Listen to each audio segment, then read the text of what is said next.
Hola amigos, muy buenas noches y bienvenidos una vez más a otra edición de Conspiraciones, la hora de la verdad. Mi nombre es Johnny Guzmán y como siempre es un placer estar aquí con ustedes compartiendo información. Hoy martes 4 de diciembre del año 2012. Hoy estamos en el Café Olala. Está localizado este café en la ciudad de Guayaquil, en la calle Víctor Emilio Estrada 405 y Dátiles en Guayaquil, Ecuador. Hoy estamos con un gran amigo, un investigador de esos importantísimos que andan escondidos, yo diría. Estamos aquí hoy con el investigador Raymond Román Molley. ¿Pronuncié bien tu apellido? Sí, correcto, Johnny. Raymond, muy buenas noches y bienvenido a La Hora de la Verdad. Muy buenas noches, Johnny. Te agradezco por la invitación a tu programa, pues que es un programa muy observado a nivel mundial. Y te felicito porque tienes la valentía de enfrentar a un sistema corrupto y de conspiraciones. Hoy vamos a hablar sobre los enigmas. Y Raymond tiene una información que se les va a parar los pelos del cuerpo. Hoy, Raymond, vamos a comenzar estos enigmas. Y más luego vamos a hablar también sobre un libro que tú tienes, que has publicado. Pero quisiera comenzar con este enigma de la maná. Explícale a nuestra audiencia qué es la maná, dónde está la maná y cuál es el misterio de este lugar tan misterioso, diríamos. Bueno, la Maná es un lugar que está ubicado en la provincia del Cotopaxi. Es un lugar realmente interesante y misterioso. Tuve la suerte de conocer a Guillermo Sotomayor, que fue la persona que descubrió las famosas piedras de la Maná, con las que hoy se conoce a este lugar. Y realmente el misterio es inmenso, porque ahora realmente la ciencia está investigando el tema.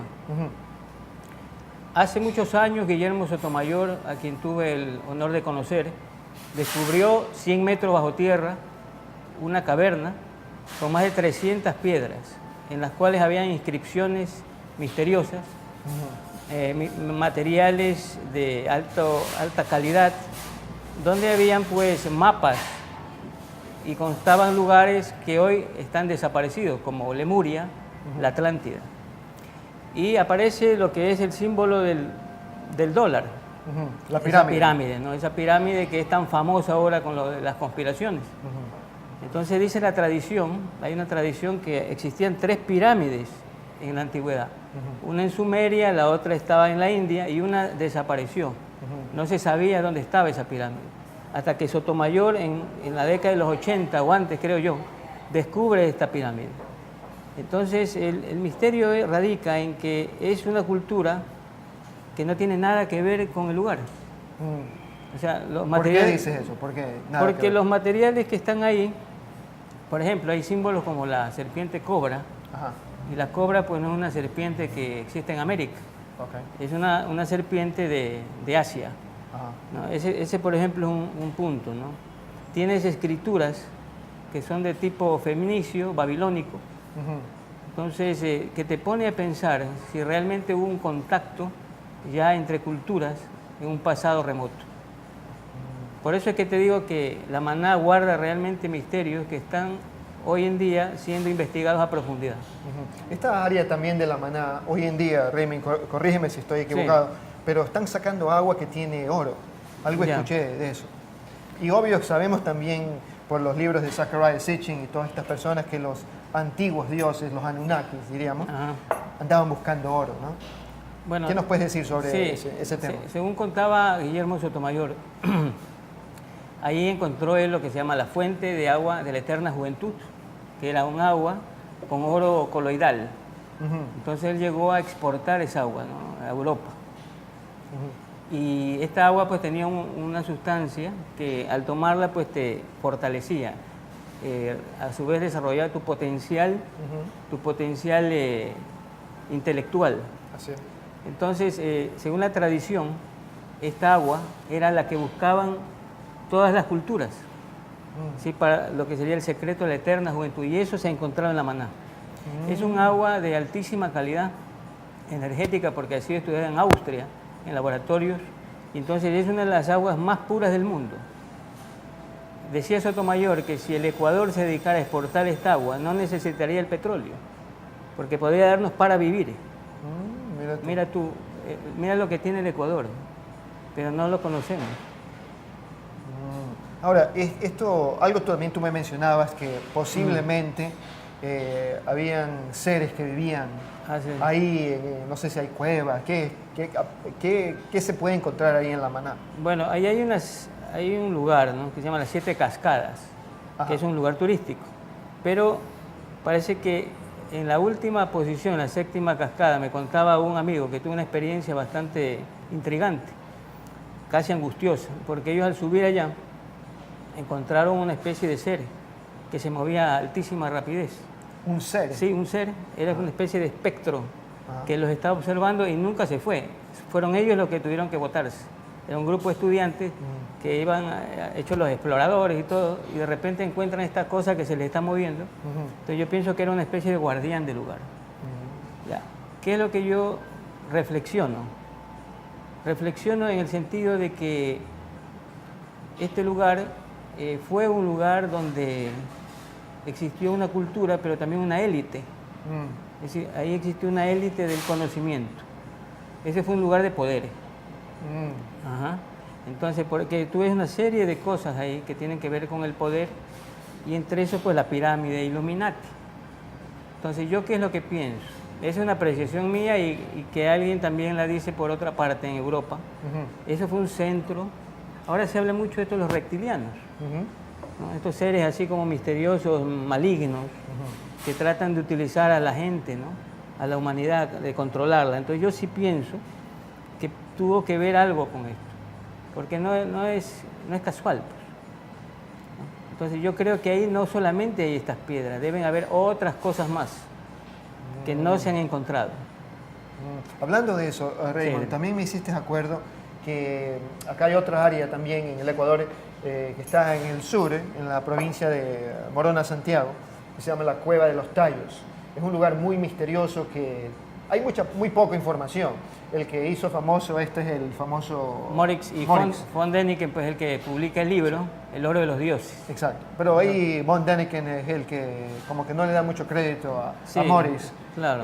Pero yo te quería preguntar, en estas cuevas, ¿también se encontraron algo del ojo, una pirámide con el ojo de Illuminati? ¿O qué se encontró ahí? Mira, ¿o cuál es la historia? La historia es bastante interesante.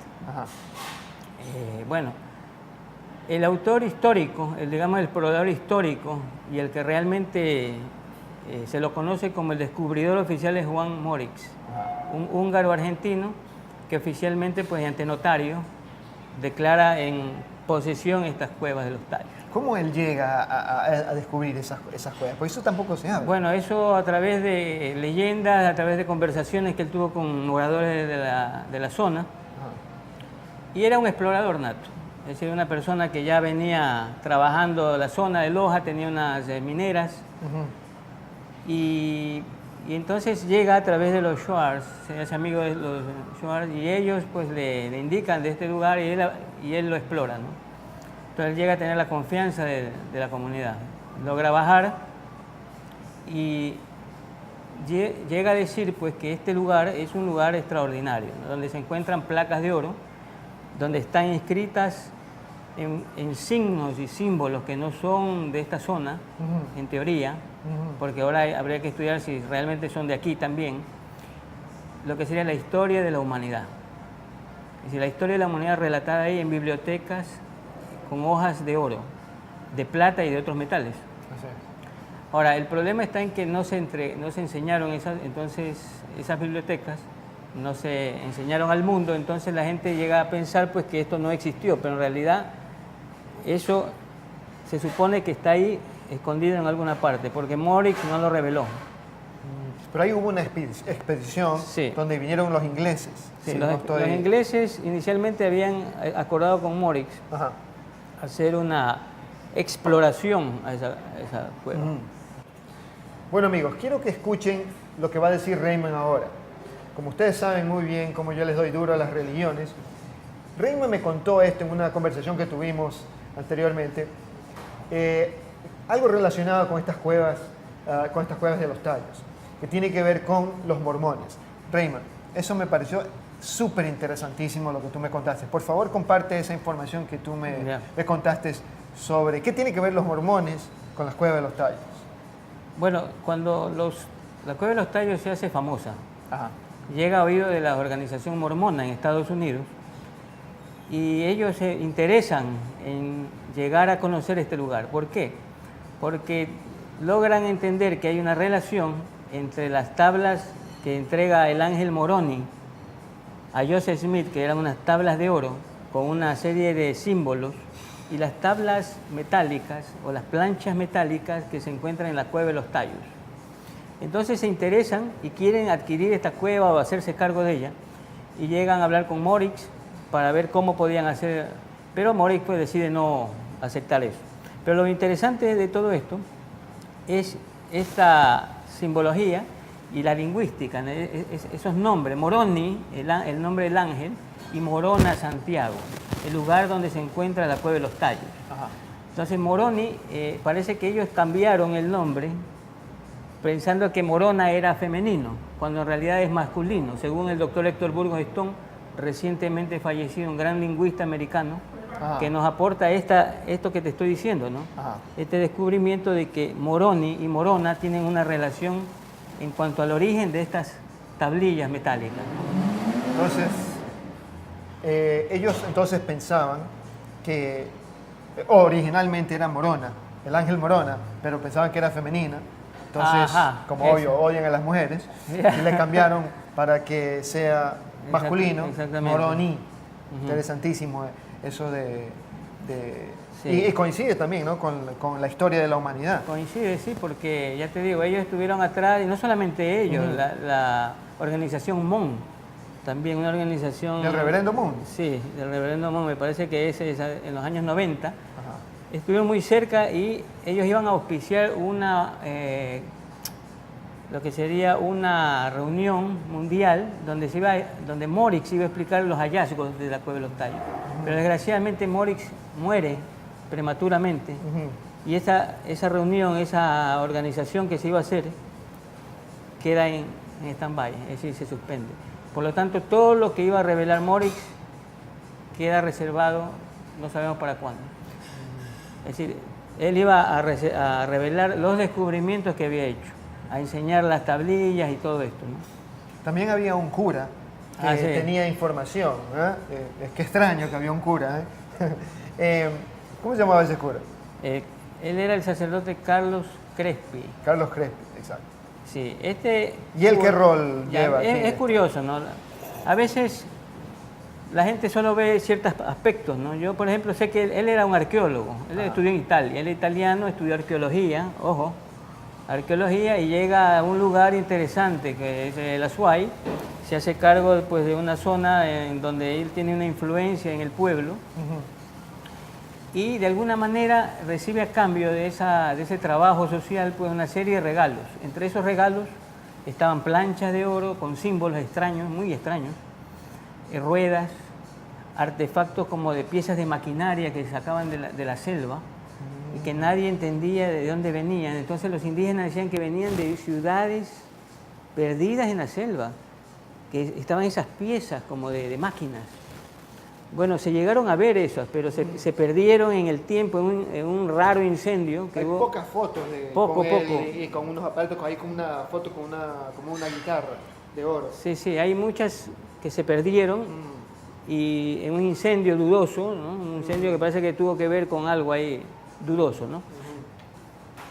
Entonces Crespi es parte digamos, de la dinámica del tema de tallos, porque él es el que también tiene las planchas, ¿no?, que se supone son de los tallos. Ahora, otra cosa interesante de Crespi es que, como era arqueólogo, él mismo desenterró, por ejemplo, planchas de piedra con inscripciones tipo fenicio en la zona de Shordelek y Siksik, en esa zona de Shordelek, Que es famosa por el oro. que es famosa por el oro, ¿no? Pero ahí sacaron planchas de lápidas de piedra. Es decir, que parece que habían tumbas ahí, ¿no?, de tipo, ya te digo, con inscripciones tipo fenicio. ¿Qué hacen esas inscripciones tipo fenicio ahí? Esa es la gran pregunta. Ahí comienzas a relacionar tú. Bueno, me imagino que la mayoría de ustedes, amigos, han escuchado del Triángulo de las Bermudas. Es un triángulo que está entre la Florida en los Estados Unidos, Puerto Rico y las islas de las Bermudas. Este triángulo es misterioso porque aviones, buques se han perdido. Nadie sabe qué les ha sucedido a estos aviones o barcos. Pero resulta que aquí en el Ecuador también hay un triángulo de estos misteriosos. Raymond, cuando tú me contaste sobre este triángulo de las Bermudas aquí en el Ecuador, también se me pararon los pelos. ¿Dónde está ese triángulo? Y cuéntanos algo sobre este misterio, este enigma también aquí en el Ecuador. Bueno, te cuento que cuando hacía el libro Enigmas del Ecuador, me topo con una información en una revista que la hacía un grupo de profesionales sobre el tema OVNI. Una revista, ahora no recuerdo su nombre, pero es un trabajo donde mencionan esto del Triángulo de Saeta. Le llamaban el Triángulo de Saeta porque fue el lugar donde se perdió el avión de Saeta, aquel mítico avión en el año 1976. Entonces, resulta que este triángulo tiene ciertos misterios. Aquí en este triángulo desaparecen personas, desaparecen animales que se los ve volando en el cielo. Y tú le preguntas a los indígenas y ellos dicen que es Taita Dios que se los lleva. Anda, tú vas a ver qué es lo que se los está llevando. También el tema de una laguna, la laguna de Osogoche, que es una laguna pues donde cada año unas aves migratorias desde el sur llegan y se suicidan, se tiran de cabeza y se clavan. Otro enigma que no se explica. Saeta, este vuelo mortal donde desaparecieron muchas personas, este avión fue encontrado hace unos años, pero hasta el día de hoy se explica cuál es la razón por la que se cayó ese avión. Estuvo sepultado muchos años por la nieve del Chimborazo. Mi hipótesis, un poco atrevida, porque hay que ser un poco atrevido también, pues, ¿no? Es que de pronto le falló el sistema de navegación de este avión, es decir, el sistema con el que piloteaba, porque aquí al parecer hay fluctuaciones electromagnéticas. Se dice que fallan los sistemas de las brújulas, fallan los relojes, los detectores de metales, no funcionan. Es decir, habría que estudiar esto. ¿Por qué desaparecen personas? ¿Por qué las aves se suicidan en una laguna? ¿Por qué se caen los aviones? ¿Y dónde está este triángulo? Mira, este triángulo está ubicado entre Morona, Santiago, el Nevado del Chimborazo y Naranjal. Es un triángulo un poco grande. Claro, Y una zona poco caliente en el tema de ovnis. Es decir, una zona donde se ve mucho este movimiento de los llamados ovnis. Wow. Pero hay evidencia aparte del avión, de Saeta que se cayó, ¿no? O que no hay explicación qué pasó ahí.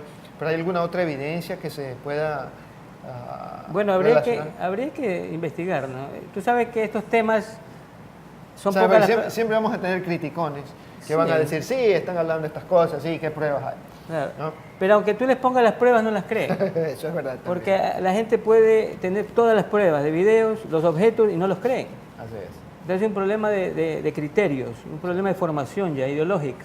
Así es. Entonces, pruebas habría que seguirlas buscando, ¿no? O sea, si realmente existiera de parte del Estado un interés real por estas cosas, que no las hay, porque no hay un apoyo a los investigadores de estos temas. Los tratan de locos, de fanáticos, de conspiranoicos, pero cuando esta gente es la que se adelanta a su tiempo, esta gente es la que ve más allá en un momento dado, los demás siguen la línea recta. Entonces debería haber el Estado un recurso, un rubro, un espacio, una línea de dinero para estas investigaciones, que también es una forma de turismo, ¿no? Claro. Porque es el turismo del misterio. Egipto vive de eso, Perú vive de eso. Nosotros tenemos lugares donde podríamos hacer ese tipo de turismo también. Bueno, estamos conversando con Raymond. Él escribió, Raymond Román, él escribió este libro, Enigmas del Ecuador, aquí lo pueden ver. Un libro muy, muy interesante, tan interesante que nosotros aquí en La Hora de la Verdad, en Quantum Leap Televisión, vamos a hacer un documental sobre este libro. Porque aquí hay temas súper interesantes. Raymond, ¿cuándo escribiste este libro? Bueno, este libro lo escribí en el 2001. Realmente lo terminé de editar de una manera artesanal. Una edición de pocos libros. Pero es un estudio de varios años de investigación. Ir a ciertos lugares, bibliografías, ir a librerías, ir a bibliotecas, rescatar poco material que se tenía sobre misterios del Ecuador. Entonces yo pensé, dije, pues aquí no hay un trabajo sobre esto. Tiene Perú, lo tiene España, lo tiene Egipto, pero no lo tiene Ecuador. Entonces me decidí hacer esta antología inicial de los misterios o enigmas del Ecuador, que por supuesto es solo el inicio. Aquí hay muchas cosas que se están descubriendo. Así es. Actualizar la información, pero ya es un paso adelante. ¿Y por qué? ¿Por qué llamo la atención sobre esto? Porque desgraciadamente en nuestro país es un país que, pudiendo dar mucho apoyo a la investigación, como este tipo de trabajos, se dedica a apoyar otras cosas que no tienen mayor trascendencia. El fútbol, por ejemplo. La gente muere por el fútbol. A mí me gusta el fútbol, pero no para que tanta gente sea casi una religión. Pues. Así es. Es decir, es la nueva religión del Ecuador ya, ¿no? Sí, sí. Espectáculos de baile, la gente se fascina por todas estas cosas. Lloran, como que sea algo tan importante. Sí. Yo grabé un pequeño clip que estuve en Puerto López cuando ganó Barcelona, el domingo pasado creo que fue. Y la gente por las calles gritando, una caravana en Puerto López, ¿sabes? Que es un pueblito chiquito ahí. Y yo decía entre mí, si pudieran dedicarle un 10% de ese entusiasmo a su evolución, serían mejores personas, ¿no? Pero es un sistema que nos quiere mantener ignorantes, estúpidos, que sigamos al rebaño, pero creo que eso ya va a cambiar, está cambiando, de hecho, ahora que estamos entrando a una nueva era. Una cosa que te quería, ahora que hablaste de fútbol, ¿cuál es tu teoría? Tú me habías mencionado algo sobre los partidos de fútbol. ¿Qué tú crees que está sucediendo cuando el estadio está repleto de gente en un partido de fútbol? Quiero que nos cuentes esto. Bueno, esta es más bien una aproximación a la teoría de Juan Atienza, un gran investigador español que falleció hace poco. Que él decía pues que nosotros somos una especie de granja o experimento, Freixedo también lo habla, en donde hay ciertos puntos energéticos donde es concentrada la gente, entre ellos pues los lugares de cultos marianos o de religiones, así como las cuestiones del deporte. Sí. El caso del fútbol, por ejemplo, es un mandala casi, es un mandala humano, ¿no? Todo redondo. Imagínate tú el tipo de energía que se genera ahí. ¿Para qué es eso? No es solamente para alegrarse. Posiblemente, decía Atienza, que eso es un punto donde se succiona la energía de parte de seres que están sobre nosotros, seres que se alimentan de nuestra alegría, de nuestro dolor, de nuestro sufrimiento. Y entonces el deporte podría ser una de las cosas que aglutina esas energías. Otra es la guerra. ¿Por qué no terminan las guerras en el mundo? No es por gusto, es porque hay seres posiblemente, tanto dentro de la Tierra como sobre nosotros, que están empecinados en que nosotros no evolucionemos. ¿Por qué? Porque ocuparíamos un punto en la evolución, la escala, y los desplazaríamos a ellos. Entonces, mientras más dormidos estemos, más nos succionan. Y eso es lo que quieren, un mundo de gente dormida, zombies. Sí, así es. Entonces, por ejemplo, tú sabes que muchos de los puntos marianos, por ejemplo, Fátima, realmente nadie investigó a fondo la cuestión de Fátima, pero sí hubo una portuguesa que se dedicó a estudiar y llegó a las fuentes donde están los documentos originales. Y oh sorpresa, ¿qué es lo que encuentra? La descripción de la famosa Virgen. Era una mujer calva, pequeña, con una luminosidad. Es muy fácil, ¿no? O sea, ahí estás viendo otro tipo de terminología ya, ¿no? Así es. Entonces, tanto los estadios como los lugares de culto, las guerras, tendrían un sentido más bien energético, de alimentación de otras entidades. Alimentación energética. Energética. Muy bien. Bueno, Raymond, creo que eso va a ser todo por hoy. Podríamos conversar, yo que sé, 4 horas más sobre estos temas muy interesantes, enigmas. Estamos hablando hoy específicos sobre enigmas en el Ecuador, pero hay muchos más enigmas en todas partes del mundo. El libro, una vez más, Enigmas del Ecuador, de Raymond Román Maget.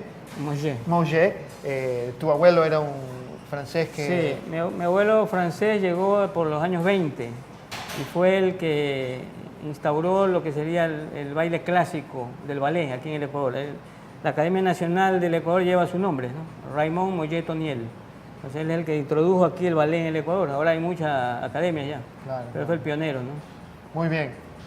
Mi querido amigo, un placer de tenerte aquí en el programa. Gracias por estar aquí con nosotros. Gracias por presentarme a Ruth Rodríguez, quien va a estar aquí con nosotros también en Quantum Leap Televisión.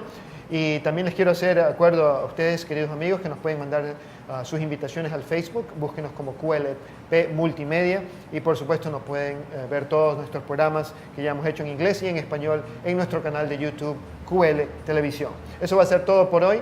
Gracias por estar aquí con nosotros en esta hora. Los quiero mucho. Un beso, un abrazo. Los veo la próxima semana. Chao.